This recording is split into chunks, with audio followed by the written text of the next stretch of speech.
Hey everyone, um, let's talk about the things you know and the things you think you know and the things you summon into knowing. And this is related to, I guess, the way we use AI tools today, but also looking back in time, the way we began to use search and the way things were before that. So, I guess for the longest time, for when people were around, uh, knowing something meant sort of carrying it around in your head. Um, you were sort of you had to be self-sufficient in terms of what you knew. Because if you wanted to know a phone number or a route or some fact, either or call up a quote, either you remembered it or it's something you would ask someone around you and know it that way, or more rarely, you went and looked it up in, say, a book that you had, or if you had more time and you really wanted to find something, you would go to some place like a library or something of that sort, where you would access some physical material that let you learn that thing, that fact. And this was the way people lived.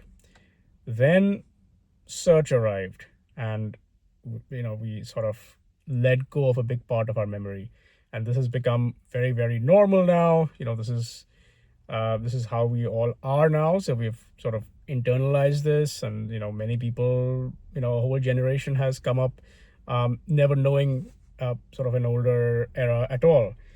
And this is useful because now you don't need to remember phone numbers when your phone can remember infinite numbers for you. You don't have to have a map of a town or city in your head, because now you can leverage your smartphone for directions, etc., etc., right? So you didn't need to know the thing, you needed to know how to find the thing. And this changed sort of everyone. This changed how you worked. And in every argument, it was something you could settle because there was an impartial place to turn to, which is something that never used to exist.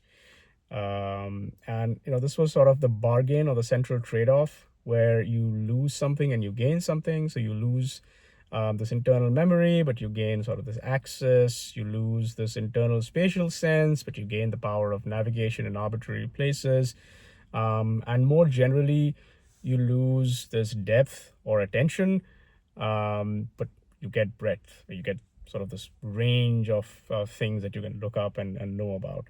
And at the time, I'm talking, let's say, 16, 17 years ago, um, you know, when this was happening and people were noticing that it was happening, there were a bunch of books and, say, articles, etc., around at the time, which, this was a pre sort of total internet fragmentation era. So, it was widely circulated on, let's say, PBS, or let's say there would be a New York Times book review, etc. So this was discussed a lot at the time. One sort of prominent example is this book called The Shallows. You can go look it up, by Nicholas Carr, which where the thesis was, look, the internet is not just giving us more information; it's reshaping the kind of mind that we have. And again, we are living now 16, 17 years downstream of all that. So we have internalized and normalized that. So we have become that en masse, sort of all of us. So, by the definition of the era of, say, 30, 40 years ago, we are all already sort of shallow. And, to emphasize the point, this is not some version of sort of people are dumb or people are stupid. Um, you know, yes, there's always been that critique of sort of brain rot happening through something. It was TV earlier, it was radio, it was, then TikTok, etc. But rather, the critique is that of, like, losing sort of patience, losing the capacity for attention, doing more skimming and jumping. And I want to stress this because this was true. This is not something right now. This was true 20 years ago, in that context, right? So that the advent of ubiquitous search was sort of making us quote unquote shallower, right? And it was a trade-off that either you accept it or you just adopt it by default. And so there was um, the change in sort of how everyone's mind was. Like it changed from being this sort of vault where you keep stuff and know stuff, and into being a place where you do keep some stuff, but the rest of it is sort of like a some sort of a control center where you're able to retrieve stuff. You know how to look up and so forth, and you sort of keep your mind. You externalize part of your mind into this large warehouse in some sense. Um, and so the change now from then, with the from that earlier change where search was ubiquitous to now when these AI tools are ubiquitous, is when in that large warehouse, sort of the warehouse can talk back to you, because it's not just better search, right? It's not, and as a point of comparison, search might have said, look, here is your query, here are some results, here is some, you can look up whatever you want to look up, but after retrieval, you still sort of continue thinking. Whereas now, the response you get is sort of not retrieval, but a sort of reconstructed thing, where instead of just your memory being outsourced, a chunk of your understanding is outsourced, which is a different kind of bargain, right? And you had been outsourcing understanding to other humans before, but not everyone had access to the same humans as other people. So but in general, you would, for example, ask. You can imagine yourself asking an expert and deferring to their opinion, and this is now an example of that happening at scale and in a sort of impersonal way. And whatever downsides this has, it has this giant upside where this is obviously good for, this is beneficial for a lot of people in many ways, because you can positively utilize it in many ways. You can understand, you can gain little nuggets of understanding about things you would never have before.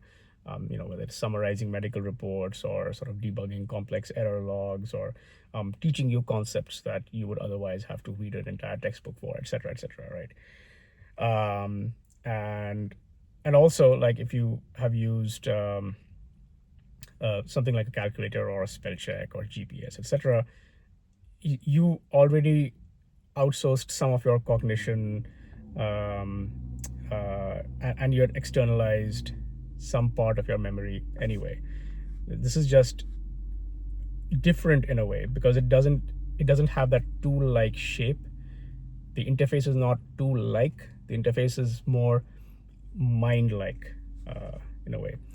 And so there's this level of indirection where it lets you act on understanding you don't have, and it hides a lot of the reality of, or maybe the messy reality of things, until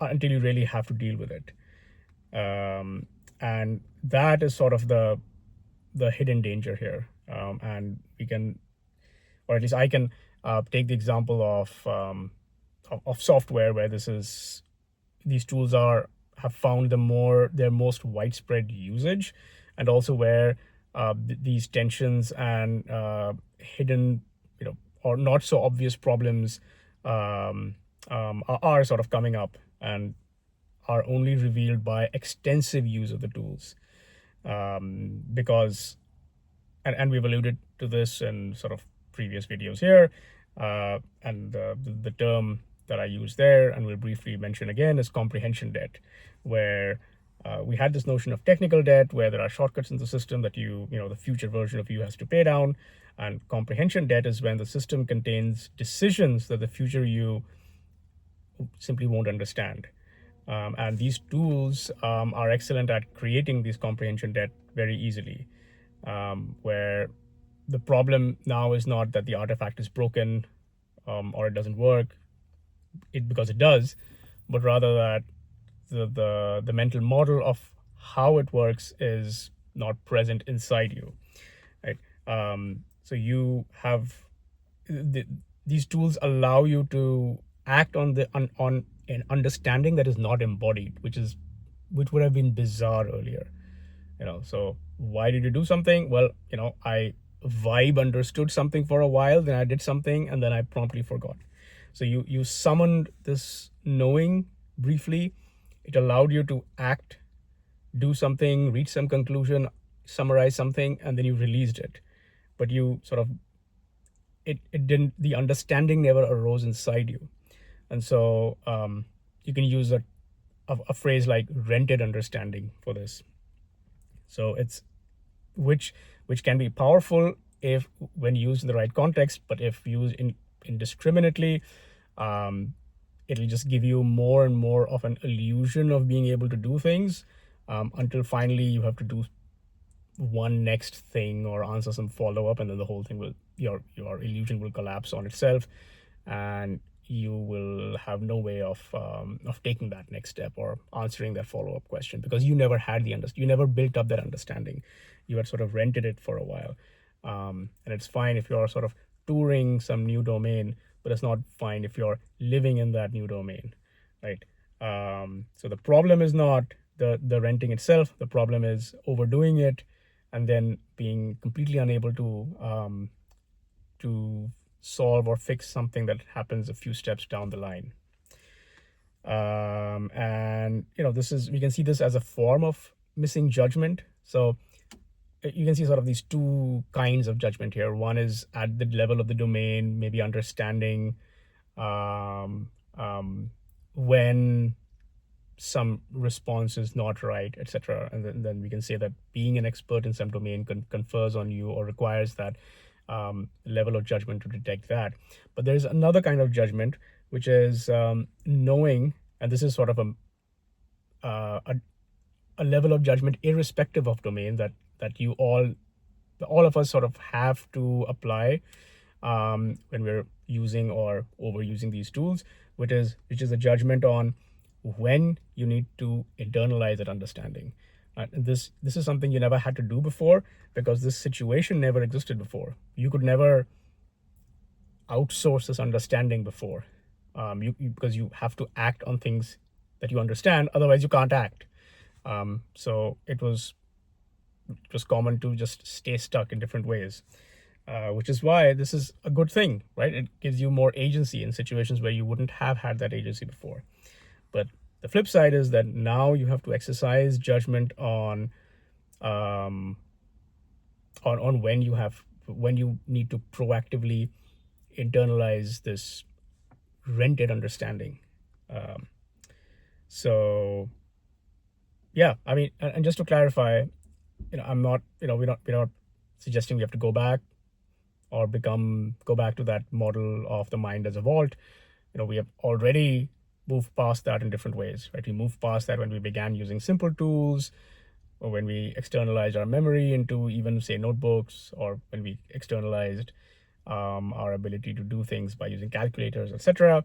And then we had this huge transition where we externalized the bulk of our knowledge with the advent of search, where we remembered less and less things, and we traded off a certain kind of depth for breadth. But now there's this additional shift where you can really use it to do a lot more, but you have to exercise this conscious judgment at every step. And yeah, and know when to embody it, and when it's okay not to. And yeah, I think that's my take for today. See you next time.